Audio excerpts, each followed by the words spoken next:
Are y'all into the same drugs? Are y'all in the same vibe? Because honestly, yeah, I could see that being a really big upset if you're not. Like if one person really wants to do coke all the time, the other wants to trip. Like, yeah, it's a great combination. Yeah. I mean, it's like, I guess it kind of, come to think of it, I guess it kind of goes both ways, like as a social lubricant and also as a social deterrent, because you're able to kind of gauge the type of drug user that this person is compared to the one that you are. And I think it can be a great social lubricant when y'all are on the same page or at least similar vibes. But if one person's going a lot harder in certain ways than you are, like, you know, it doesn't always mix very well. This is Modern Day Hippie. We are your homies who've done nearly every drug under the sun. Over 600 psychedelic trips and nearly every kind of bender you can possibly imagine have armed us with a universe of knowledge. I'm Yuki, and with my co-host Reggie, we talk about how we do drugs in a responsible, safe, and fun way to improve our lives. Before we dive in, and so we don't get sued, a quick legal disclaimer. This podcast is for educational and informational purposes only. Our goal is to educate and inform others about the realities of substance use in an engaging and entertaining format. We share these experiences so you can learn from them without trying them yourself. By listening to this podcast, you agree not to attempt to recreate anything found in this episode or in any of our other content. We are not confessing to any acts stated in this podcast. The content in this episode should not be treated as factual or real in any way. With that, we welcome you through our portal and hope you enjoy the show. What's up, hippies? Hope you're having a vibey day today. Yuki, it's been a while, man, since we've gotten together on this podcast. What's been going on with you? Not much, man. You know, holidays, family stuff, trying to play it wholesome, be good, which has been nice, you know, been doing a lot of things outside of events, raves, drugs, things like that. So it's been wonderful. And like we talk about on the show, I think drugs are only special if you do them on special occasions and you do them in reasonable quantities and treat them with respect. So very happy to have continued subscribing to that, especially over the holiday season when it's a good time to do that. But speaking of other useful things that might come about doing drugs, believe it or not, I was at an event before the holidays and some friends and I started thinking about, and initially we were joking about the phrase, which is only be friends with people who you would introduce to your drug dealer. And interesting. Okay. Yeah. And initially I don't think I've heard that one before. Yeah. Yeah. And initially we were thinking like, oh, we're just kind of joking about it. And, you know, obviously we're on drugs, just having a good time. But the more I started thinking about it, both that night and the following day, I realized that honestly, in several ways, drugs can act as a really effective social filter for people who you meet and interact with in your day-to-day life. Not only because of the trust aspect, which is like, hey, we're on the same page or on similar vibes, but also like, if you think about it, if you go way back in human history, human interactions were mediated by things that had to do with survival in terms of like making sure each person or tribe had enough food or could protect one another or themselves or their families or whatnot. And, you know, a lot of, I think, human evolution and psychology has to do with some of these like baser instincts. And the fact of the matter is that in the modern day and age, we don't run into a whole lot of life and death scenarios. We don't run into a lot of extreme situations. You know, relatively speaking, we're relatively safe. We're all living significantly better lives than people hundreds and definitely thousands of years ago. But the interesting thing about drugs, when you put those into social interactions, is that I really think it's almost like a catalyst for creating some of these higher stress situations where it's like when you're under the influence of substances or when you're talking about substances that let's say you bought some drug for like a couple $100, that's not nothing. And so that creates these situations that to me feel a little bit more potentially high pressure, high stress than situations that we have in day-to-day life. And honestly, I think in a way, it can be analogous to some of those more high pressure situations that our ancestors had to go to where it wasn't necessarily life or death, but it's like, do we give away or trade these certain items with different individuals or different tribes, and how do we actually go about that? And so that was kind of the overarching concept that I want to talk about with you today, Reggie. Man, there's a lot to unpack there. That's super interesting. I definitely agree with you on the whole social lubricant of just even being able to bring up drugs around people. Like, honestly, there's a lot of times where I'll be like, if I meet someone new and we're talking about something and I kind of like throw a little bone out there to see if they'll go for it, just like related to drugs, just kind of hint at like maybe using psychedelics or something, or like make some comment about a pattern, be like, oh wow, that's really trippy. And like, or that feels like an acid trip or something, right? And just kind of see how people respond. And if they end up responding with something drug related, then that opens the conversation up. And then like, not only do we have something in common and a shared experience, but you kind of just know that that person has a certain degree of awareness of their own like psyche, even if they're like, are able to kind of handle like psychedelics. At least I'm talking about psychedelics right now, but psychedelics like on a semi-regular basis, or even like once or twice without like having a bad trip. Or even if they did have a bad trip, they oftentimes have learned from that and like learn something about themselves. So I don't know. It definitely opens the conversation up. And I definitely have found myself over the years kind of throwing those little bones out there to see how people react when I bring up drugs. Yeah, man. And it's funny you mentioned that, because almost exactly 2 years ago when we started recording this podcast, I also started making a more active effort to, like you said, throw more of those bones in conversations, maybe make a joke about psychedelics or something trippy. And what I found in every single interaction was either the person, not every single, but almost every single interaction, like an overwhelming majority, was that either the person would pick it up immediately and they were on the same vibe. And that was really strong social proof where I'm like, this is something that is valuable to me, particularly in the realm of psychedelics. Like, this is something that's done wonders for my life. And I think if someone else gets it, like from their prior experiences, that immediately tells me a lot that I want to know about them. Obviously, it's not the end all be all, but it is an indicator. Yeah. You know, it's like the same way where it's like, if I meet someone else out in the wild who's been to Burning Man, it's like, Yeah. that's not an end all be all, but like, it's a very strong commonality, and odds are that tells me a good bit about you and what you value and what you're about. So that was like scenario number one, right? Scenario number two was people would still pick up on it, but it was not because they had had prior experience with it, but because they were genuinely curious about it. And granted, like, this may be, I mean, there is some bias to this based on the city where I live. And I think this being, you know, if not widespread, people are at least aware of it, of psychedelics and drugs on a decent level. People would always be curious about it and ask me about it. And that led to some conversations where I think the other person learned a lot. And I definitely got some good practice in kind of telling people who might have a semi-open mind, but they're still kind of cautious or hesitant about it, still let them know, you know, like what I've gotten out of it. And ultimately, I think getting better at having conversations like that with people who are curious about psychedelics is what ultimately led to a very close family member of mine doing their first psychedelic trip a little less than a year ago now, and that having some really positive effects. There's always an opportunity there to have a good conversation, even if they're not, you know, necessarily of the same mind or at the same place in their journey with psychedelics. Yeah, dude. Sometimes people like are already curious and they just kind of need that kind of like nudge or someone to talk to or ask about, or someone with experience that they can kind of validate some of the things that they're wondering about. And I don't know, I feel like you and I find ourselves in that situation quite often, which is an honor in a way. Yeah, no, absolutely. Absolutely. Yeah. So that to me is like layer number one of this concept that we're talking about. Layer number two is, I think, kind of what's implicitly imbued into that phrase of only be friends with people who you would introduce to your drug dealer, because there is some downside there, right? It's like, do you trust this person enough for you to bring them into a situation where there could be some serious negative consequences, right? Because if you don't know this person for sure and you were to hypothetically introduce them to your drug dealer, like, who knows if they're going to like narc on you or the next wrong person or narc. Yeah. Exactly. Right. And so I think even just at that base level of, do you trust someone enough to literally like put your money where your mouth is, put like your trust in your safety potentially in someone that you are trusting of enough to give them that potential like power over you. Right. And so this really made me think, because I've run into kind of a few different approaches of various friends of mine and the strategy that they'll take with introducing people to their dealers. Like, I have a friend who has one dealer that she holds so tightly, and who like kind of her personal dealer, and like grows her own mushrooms and is really good at that.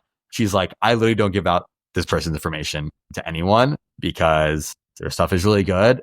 They're not trying to like make a big business out of it. I like the personal relationship I have with them. And it's even beyond a trust thing. she's like, I want to make sure this person is only selling to like really good people who she vets, speaking of the dealer. And I thought it was a really interesting approach. Whereas, mine's been a little bit more lackadaisical in the past, where it's like, if I know you a decent amount and you seem chill, like I'll probably introduce you to like my average like go-to guy. But this has made me start thinking if I should be a little bit more conservative, especially as I've met people who are like more specialized or run different size operations where it's like maybe they're not catering to the everyman. Yeah, dude, the relationship with a dealer is so interesting to me because I feel like it really does, at least in my experience, depend on what you're dealing with, like what the drug is, right?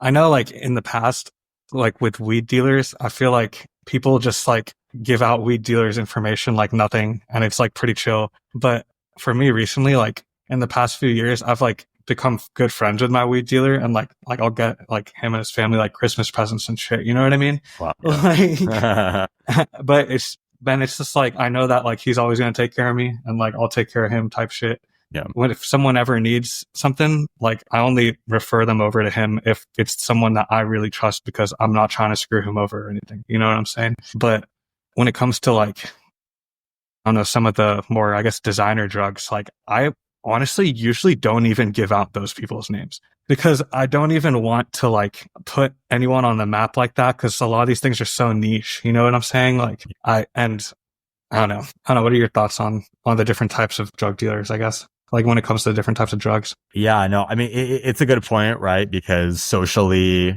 certain drugs are less stigmatized or seen as less serious than other ones. I mean, you hit the nail on the head with weed dealers.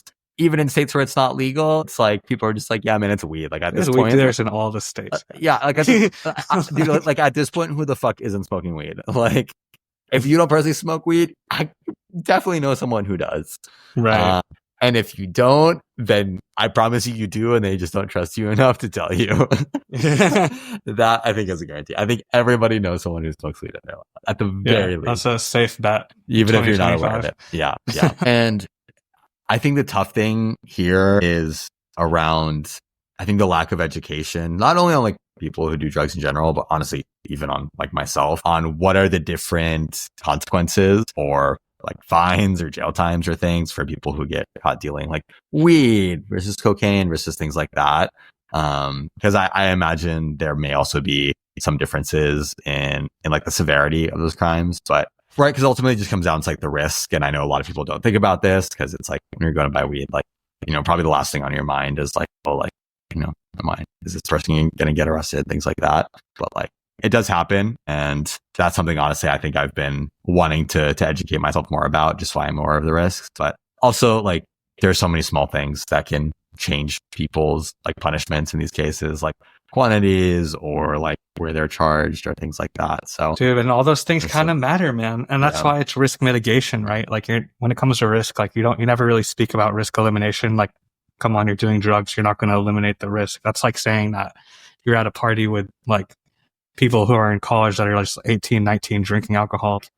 There's inherent risk always, but it's always about mitigating it. So just being aware, I think, of those different laws or whatever, wherever you are, or like about quantities and stuff like that, or even just like being a little bit more careful about where you hide shit, like significantly can mitigate the risk of you getting fucked over, right? Even little things like being nice to the cops and shit, and like being like a decent human being instead of being like an asshole is a risk mitigation play, like in a sense. Oh, dude, absolutely. Yeah. I mean, anytime I've gotten pulled over for literally just speeding, it's like, hi, sir. Like, how are you? Very, very mellow things. Dude, also, funny enough, on that topic, I have considered getting like a gun license or something like that, because apparently it's a physical card and it counts as a valid form of identification. Oh yeah, you didn't know that. And I've known it for a while and I've been considering it. I'm like, I feel like I should just get that, because I feel like if you show that to a cop,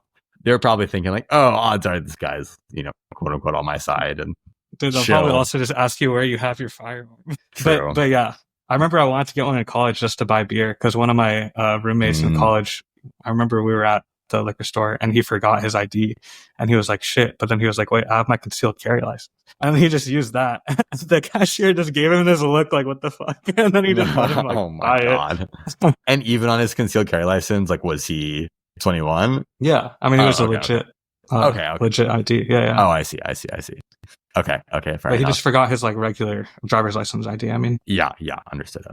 No, and to answer the second part of your question about the ones who do more like specialized designer drugs, I completely agree with you there, where it's like not giving that out as widely. In my experience, the people who get into dealing that stuff are just like bigger time dealers, and they're likely not the bottom of the food chain. You know, they're somewhere in the middle, and I think they expect a certain level of clientele just in terms of like honestly the amount of money that you're going to be spending. Yeah. Like, they're not there to sure. sell you $30 for the weed. You know, they want to sell you at least a couple $100.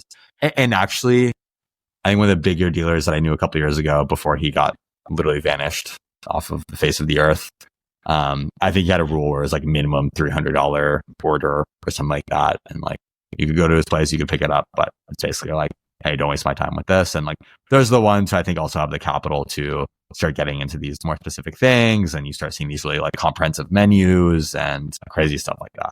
But I think it's largely a function of how much like revenue they're making, how much product they're moving, and where they kind of lie in the dealer food chain. For sure. Yeah. I always found that stuff super fascinating. Oh yeah. Dude, if you haven't read it already, Narconomics, absolutely fascinating book. It's literally about the economics and operations of drug cartels, written by like a PhD economics professor who spent, I think, 2 years in South America with the cartels, learning how they operate. And he basically wrote this book literally about how cartels operate like corporations, like a Fortune 500 company. Like they have to think about recruiting and promotion and costs and revenues. And it's absolutely insane. And he wrote this book, and apparently he gave it was such an informative book that apparently it put his life in danger, and now he's in like oh my god, like witness protection kind of program or something. Wow, which I'd be fucking scared, bro. You just expose the cartel and shit. Like, same, but it's like, dude, like this guy basically, in some ways, kind of like fucked over his life to write this book and give us this knowledge, and it's a great book. Honestly, I've been meaning to reread it.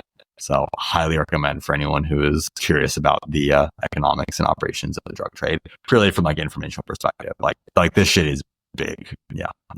And then now to kind of get into the, I guess, third layer or the next aspect of this concept that we're talking about, which is kind of the higher pressure situations that being around drugs can create, particularly, right? Like, when you're hanging out with someone new, like let's say there's someone who you already know are like chill drugs, or like they're a friend of a friend, or you already have that level of like quote unquote trust. But that's level of trust of like, okay, we are on the same page about like drugs and doing them, and, you know, not like snitching on each other, like whatever, like stupid shit like that. Then it's the page of like, okay, do I trust this person as a human being? Do they meet my values? Things like that. And so I think drugs can be such a useful filter for seeing how people react. You know, like if someone is getting too messed up or doing too many drugs, like do they have the wherewithal to stop themselves, or like, you know, treat it with respect or responsibility, which is something that we talk about a lot. Curious if there are any other like situations that come to mind, or past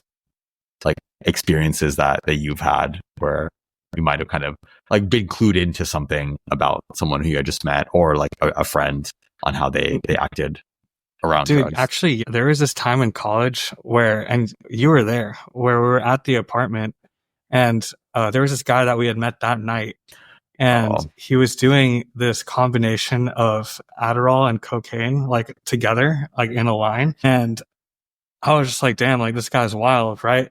And you had commented on him being a quote heavy drug user, and I've never like heard someone call someone that before. And I was just kind of like, damn, bro, like you're kind of right. Like this guy's just like super like indulging right now in the uppers. Like obviously there was like that social lubricant of like, okay, yeah, like we both do drugs, whatever, like, you know, like we'll both do a bump or a line or whatever, and it's chill. But it also made me realize like, wow, I guess like I don't know how close I would get with this guy right now at this current state of where he's at with his drug usage, because I'm not nearly there, and nor do I want to be, right? Like people don't just like end up there. Like they get there for a reason. Do you remember what I'm talking about? I don't remember that specifically, but you did remind me of another story, which is the one I thought you were talking about, which was one of our mutual friends brought another friend over, and this guy apparently was a big fan of doing Xanax and getting drunk. Oh yeah. And this guy was just so not present. And initially I was like, oh, I hope he's okay. But then it became a real issue when he walked into me and my then girlfriend's bedroom at the time while she's trying to go to sleep. It's like, strange guy just walks in. She's like, what the fuck? And that was not chill. Like, you don't go walking around people's homes like uninvited. Yeah. And like, it was just the extent to which he was just not there. Like, he was mentally just truly gone. I don't think I've ever seen someone that gone in my life. And this was something that sounded like it was a habit for him. And so I'm immediately like, nope, like he's got to go. And in fact, I think after that, I think we told our mutual friend who brought him, like, yo, this guy's got to go. Like, he's not welcome here anymore. Dude, actually, and yeah, I think that really goes to saying that you can kind of tell a lot about a person based on the amount of drugs that they do and also the type of drugs that they're doing. And like, I guess the combination. But I think I forgot which rapper's song talked about this, but it was like, we don't do the same drugs no more. It's like, dude, that's so real. You know what I mean? Cause like, you could like, I'm sure there's a lot of people who like have been in relationships, whatever kind of that may be, like whether it be romantic or a friendship or something. And they like do drugs together and like, you know, they spend a lot of time with that person doing drugs.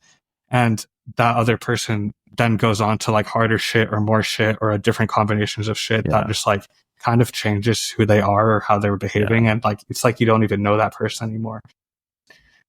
I don't know, man. It's just another one of those things. No, it's so true. Honestly, like I can actually think of ways that's like not significantly, but like lightly impacted like my past relationships as well, both positively and negatively. And honestly, that's so true. Damn, like, are you and your significant other or the person you want to be dating, are y'all into the same drugs? Are y'all in the same vibe? Because honestly, yeah, I could see that being a really big upset if you're not. Like, if one person really wants to do coke all the time, the other one's to trip. Like, yeah, it's a great combination. Yeah, I mean, it's like, I guess it kind of, come to think of it, I guess it kind of goes both ways, like as a social lubricant and also as a social deterrent, because you're able to kind of gauge the type of drug user that this person is compared to the one that you are. And I think it can be a great social lubricant when y'all are on the same page or at least similar vibes. But if one person's going a lot harder in certain ways than you are, like, you know, it doesn't always mix very well. Just like the bar tart example you just gave.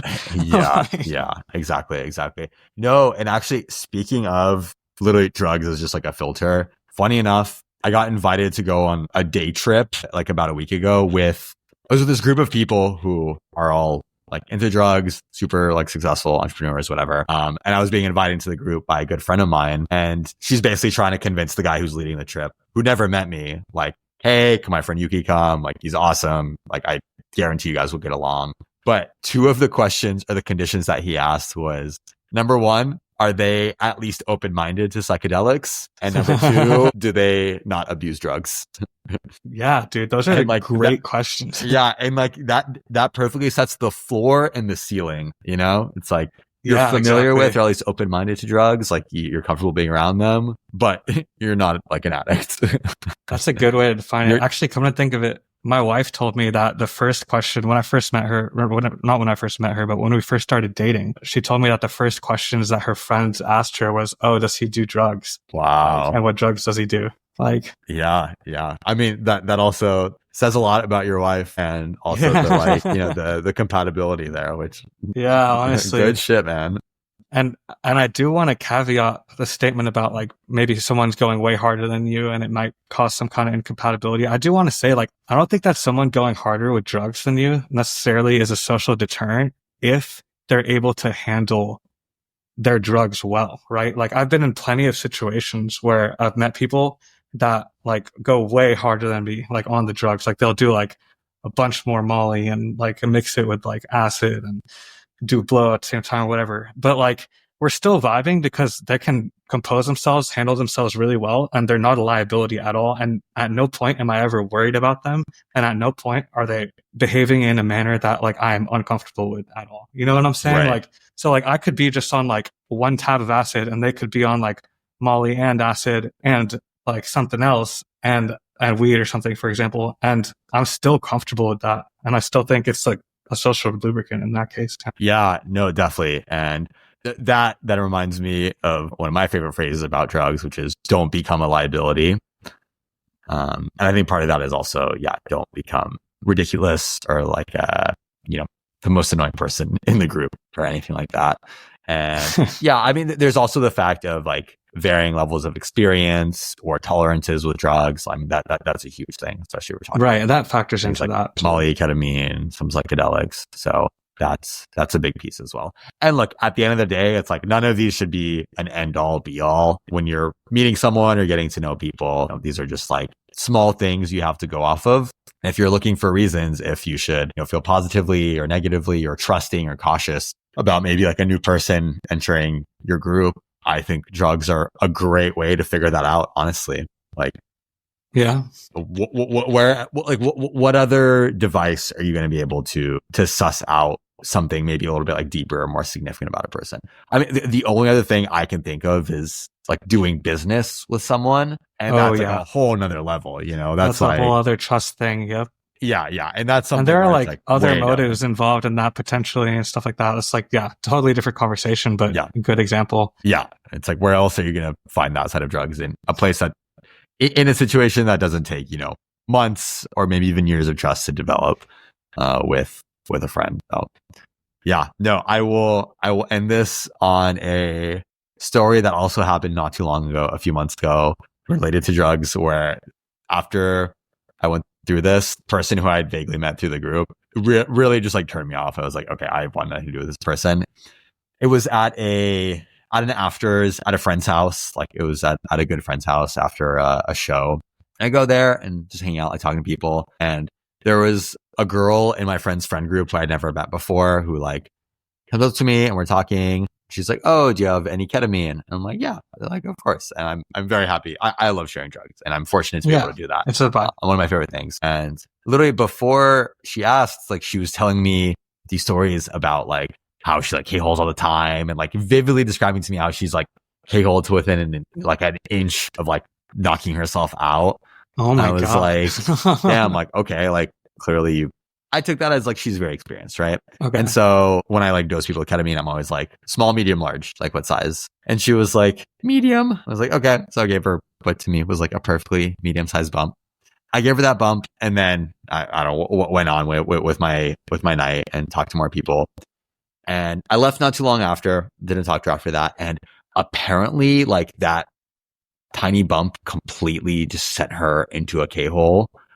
That she was like not expecting, and not like essentially what happened was she was just straight up like lying about her level of experience, or I don't know, she was bullshitting. Why?